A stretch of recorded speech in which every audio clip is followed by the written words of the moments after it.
গর্তের ভিতর থেকে আমার বাচ্চা আমাকে ডাকিছে, মা মা।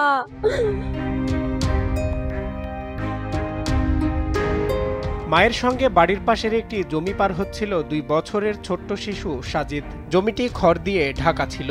সাজিদের মা জানতেন না যে খড়ের নিচেই রয়েছে একটি অরক্ষিত গভীর নলকূপের গর্ত। হাঁটার সময় হঠাৎ সাজিদ গর্তে পড়ে যায়। পেছনে মামা চিৎকার শুনে মা ফিরে দেখেন সাজিদ নেই। খড় সরাতেই বেরিয়ে আসে মৃত্যুকূপ। এরপর শিশুটিকে উদ্ধারে বুধবার বেলা 2:30টার দিকে রাজশাহীর তানোরে অভিযান শুরু করে ফায়ার সার্ভিস। একে একে যোগ দেয় 8টি ইউনিট।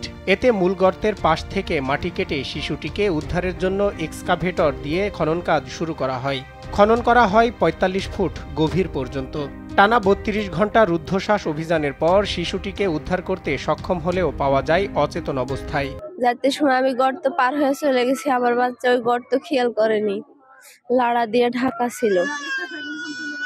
পরে পাও দিছে আর ঢুকে গেছে আমার বাচ্চা। আমি ওখানে খাড়াইছি, আমার বাচ্চা আমাকে পড়ে যায় আম্মু আম্মু করে ডাক দিছে। আসলে এখানে উন্নত মাটি কাটা যন্ত্রটা না থাকার কারণে এই এতটা সময় লেগে যাচ্ছে, এতটা দেরি লেগে যাচ্ছে, নাহলে এতক্ষণ সময় লাগার কথা না। ঢাকা শহরে বা বিভিন্ন বড় বড় শহরে যে প্রযুক্তিতে কাজ করা হয় সেসব যন্ত্রপাতি এখানে নাই। গোলসেন্স গ্রুপ আমার স্বপ্ন পূরণ করেছে। 5 তারকা হোটেলের অংশীদার আমি। সাধারণভাবে যেগুলো আছে এগুলো কাজ করতে ওই জন্য দেরি হইতেছে আর কি। উদ্ধার অভিযান শুরুর পর থেকেই ঘটনাস্থলে ফায়ার সার্ভিসের অ্যাম্বুলেন্স প্রস্তুত রাখা ছিল। তবে সেখানে কোনো চিকিৎসক দল ছিল না। শিশুটিকে উদ্ধারের সঙ্গে সঙ্গে অ্যাম্বুলেন্সে করে তানোর উপজেলা স্বাস্থ্য কমপ্লেক্সে নেওয়া হয়। সেখানে শিশুটিকে পরীক্ষা নিরীক্ষা করে মৃত ঘোষণা করে চিকিৎসক।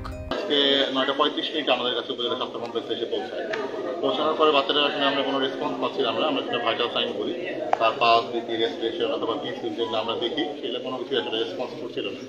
তো বাচ্চাটাকে আমরা প্রাথমিক অক্সিজেন দেওয়ার পর যে রিসাসিটেট প্রক্রিয়া সেটা শুরু করেছিলাম, কিন্তু যে সিরিজ কোনো মতে রেসপন্স করছে না দেখে আমরা 9:40 তাকে আসলে মৃত ঘোষণা করি। এর আগে শিশুটিকে উদ্ধারের পর ফায়ার সার্ভিসের পরিচালক লেফটেন্যান্ট কর্নেল মোহাম্মদ তাজুল ইসলাম চৌধুরী বলেন, রাত 9টায় শিশুটিকে অচেতন অবস্থায় উদ্ধার করে উপজেলা স্বাস্থ্য কমপ্লেক্সে পাঠানো হয়েছে। তার শারীরিক অবস্থার সম্পর্কে চিকিৎসকরা জানাবেন। আমরা আসলে কিছুটা বাচ্চার নিথর দেহটা ধরার পরে আমরা একটু ইমোশনাল হয়ে গিয়েছিলাম কিছুক্ষণের জন্য।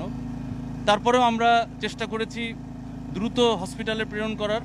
আমরা কিছুক্ষণ আগে জানতে পারলাম তাকে মৃত ঘোষণা করা হয়েছে। আমরা আসলে বাবা মার কথা চিন্তা করছি, আমরা অবশ্যই তার পরিবারের প্রতি সমব্যথী।